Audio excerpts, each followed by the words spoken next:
ইতিমধ্যে আমাদের মাঝে আমার সৌভাগ্য যে আমি শহীদ প্রেসিডেন্ট রহমান সাহেবের মতো একজন দেশপ্রেমিক মানুষ স্বাধীনতা ঘোষণা দিয়েছেন তার দলে কাজ করার সুযোগ।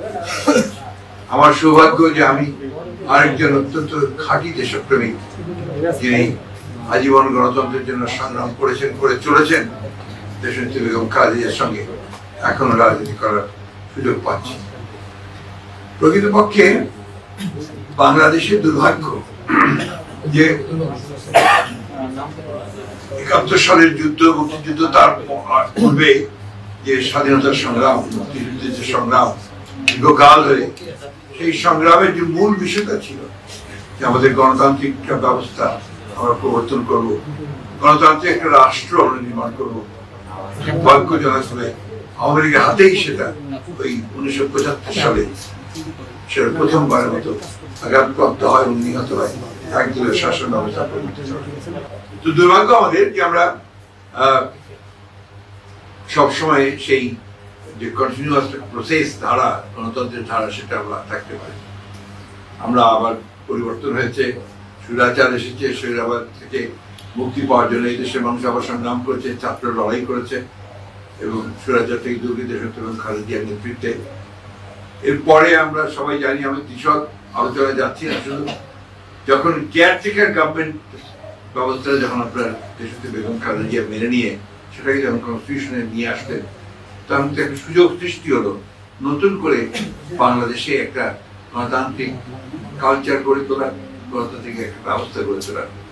দুর্ভাগ্য আমাদের যে আজকের যে শাসক গোষ্ঠী, তাদের কারণেই, যারা কখনোই গণতন্ত্রে বিশ্বাস করেনি, তাদের কারণেই সেটা আবার সে প্রচন্ডভাবে ব্যাহত হয়েছে এবং আবারও সেই দলীয় সরকারের অধীনে নির্বাচনের ব্যবস্থা করে বাংলাদেশকে আবারও আপনার সেই অনিশ্চয়তা, অস্থিতিশীলতার দিকে চলে যাওয়া হয়েছে এবং সেই প্রক্রিয়াই এখনো চলছে। এখন এটা এমন একটা জায়গায় এসে পৌঁছেছে যে যেখানে বাংলাদেশের রাষ্ট্রের অস্তিত্বই বিপন্ন হয়ে পড়েছে। আমি দীর্ঘ আলোচনা যেতে চাই না, শুধু আপনারা সবাই জানেন, সবাই রাজনৈতিক সচেতন কর্মী আছেন, নেতা আছেন, আপনারা সবাই জানেন যে বাংলাদেশ এখন সবচেয়ে বড় একটা সংকটের মধ্যে উপস্থিত হয়েছে।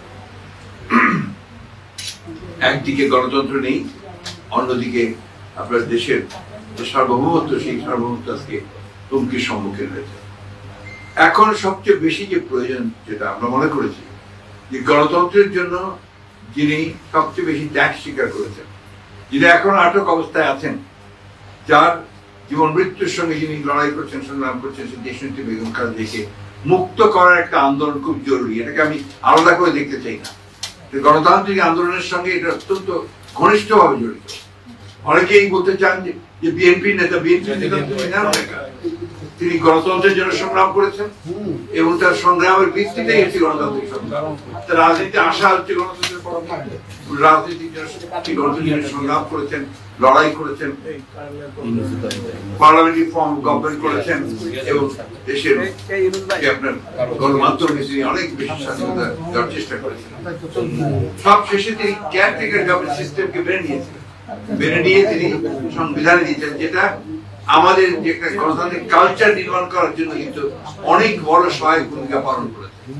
দুর্ভাগ্য যে আবার সেই আওয়ামী লীগের হাতেই সেটা। সেই জন্য আমি মনে করি যে আজকে যে আমরা যে কাজটা করতে সক্ষম হয়েছি, আমরা সব রাজনৈতিক দলগুলো আমরা এক মঞ্চে উঠতে না পারলেও আমরা কিন্তু যুগবদ্ধ ভাবে আন্দোলন চালিয়ে যাওয়ার আমরা সিদ্ধান্ত। আমি বিশ্বাস করি, শুধু আশা নয়, বিশ্বাস করি যে আমাদের এই আন্দোলন কখনো ব্যর্থ হবে না। আমাদের এই আন্দোলনে আমরা অবশ্যই সফল হব, কারণ জনগণের পক্ষের যে আন্দোলন, সত্যের পক্ষের যে আন্দোলন, ন্যায়ের পক্ষের যে আন্দোলন, রাষ্ট্রকে রক্ষা করবার যে আন্দোলন, সমাজকে রক্ষা করবার যে আন্দোলন, কখনো ব্যর্থ হতে পারে না। দেশনেত্রী বেগম খালেদা জিয়া অত্যন্ত অসুস্থ, আপনারা সবাই জানেন, আপনারা সবাই তার জন্য দোয়া করবেন। আমরা আগামীকাল আমাদের একটা কর্মসূচি আছে, এরপরে 3 দিন ধরে কর্মসূচি আছে তার মুক্তির জন্য। আমরা স্পেসিফিক এই কর্মসূচি এই জন্য যেটা সিম্বলিক, আমরা দেশনেত্রী বেগম খালেদা জিয়াকে ভিন্নভাবে দেখতে চাই। আমরা তাকে মনে করি যে ডেমোক্রেসি, সেই ডেমোক্রেসিকে রক্ষার জন্য, দেশনেত্রী বেগম খালেদা জিয়ার মুক্তির জন্য আমরা একটা আন্দোলন শুরু করেছি অতি শীঘ্র আমরা আমাদের যারা একসাথে আমরা গণতন্ত্রের জন্য সংগ্রাম করছি তারা বসে আলোচনা করে আমরা অত্যন্ত দ্রুততার সঙ্গে যেন আমরা এই ভয়াবহ দামি ওই ফ্যাসিস্ট শক্তি যে আমাদের সমস্ত স্বপ্নগুলোকে ধ্বংস করে দিয়ে আজকে একটা জগদ্দল পাথরের মতো দখলদারি একটা শক্তি হয়ে দাঁড়িয়েছে, তাকে সরিয়ে জনগণের একটা রাষ্ট্র নির্মাণ করার জন্য, একটা সত্যিকার অর্থে গণতান্ত্রিক রাষ্ট্র নির্মাণ করার জন্য আমরা সফল হব এই আশা প্রত্যাশা নিয়ে। ধন্যবাদ।